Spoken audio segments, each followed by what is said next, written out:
राम राम भाई सालियाना भाई, स्वागत है आपका एक नई ब्लॉग में। भाई जैसे कि मैंने आपसे वादा करा था कि 10 तारीख से एक चैलेंज शुरू करने जा रहा हूँ, तो आज चैलेंज का है पहला दिन। तो भाई अब मैं नहा धो के तैयार हूँ।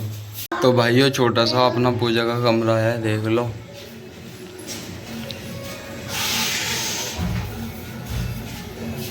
और यो शिव पुराण है जिसे मैं आज तुम्हें पढ़ के बताऊँगा थोड़ी सी। और कुछ डे 2 में ऐसी डे के हिसाब से थोड़ी थोड़ी पढ़ पढ़ के बताऊंगा मैं तुम्हें। तो आइए अब शुरू करते हैं शिव पुराण।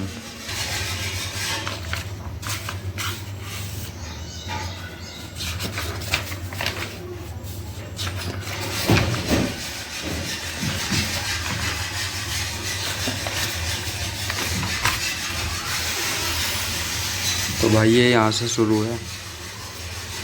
ओम नमः शिवाय। श्री शिव पुराण महात्म्य।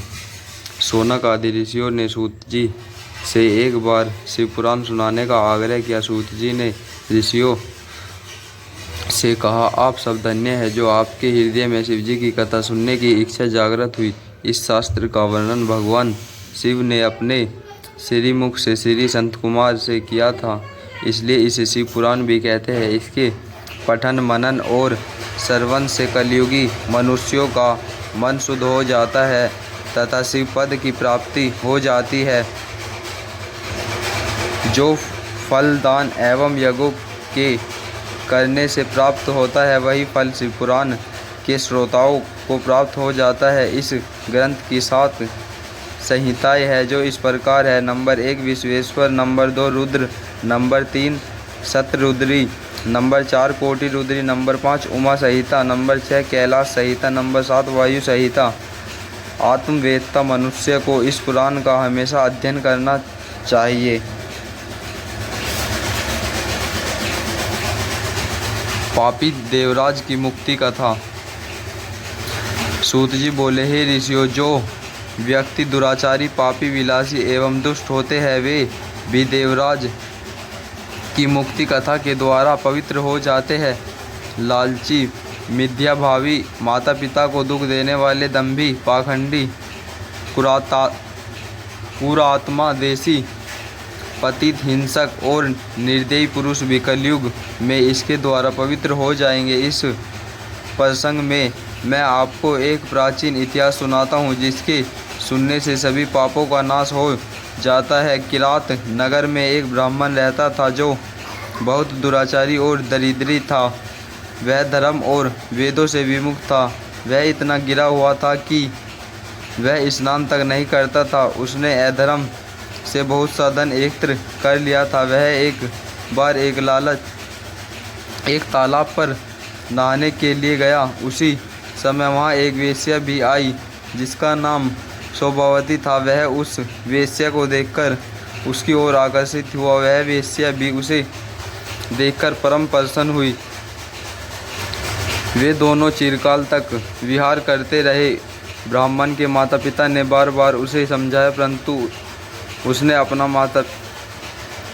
अपने माता पिता की बातों पर ध्यान नहीं दिया। उस एदम ब्राह्मण ने एक दिन ईर्ष्यावश रात्रि में अपने माता पिता व पत्नी का वध कर दिया और उनकी समस्त संपत्ति वेश्या को दे दी।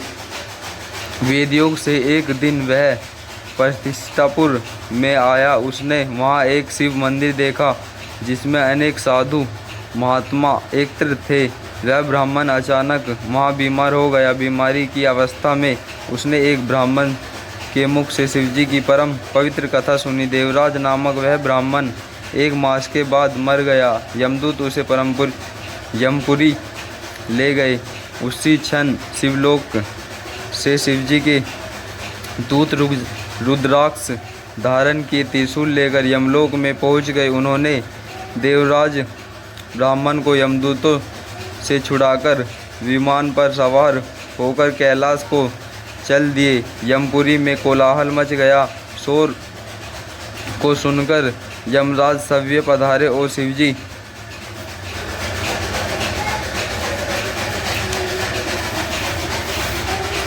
शिवजी के 4 दूतों को देखकर उनकी पूजा की। धर्मराज अपने ज्ञान चक्षु द्वारा सब कुछ जान गए थे। शिवजी के दूतों ने ब्राह्मण को ले जाकर दया के सागर शिवजी के सम्मुख उपस्थित किया। हे मुनिवरों, शिवजी की यह कथा परम पवित्र है, जिसके श्रवण मात्र से महापापी ब्राह्मण देवराज भी मुक्ति पा गया। इस प्रकार शिव पुराण की कथा की विधि पूर्वक से अमर फल की प्राप्ति होती है। चंचुला की कथा। तो भाई आज यहाँ पर छोड़ा है, कल यहीं से शुरू करेंगे चंचुला की कथा से। तो भाई जहाँ पे आज छोड़ा है वहीं से कल शुरू करेंगे, क्योंकि भाई इस वीडियो में बस शिव पुराण की बात बताई जा करेगी, बस शिव पुराण ही सुनाई जा करेगी। ठीक है, मिलते हैं अगले व्लॉग में, तब तक के लिए राम राम। अगली कथा में, तब तक के लिए राम राम।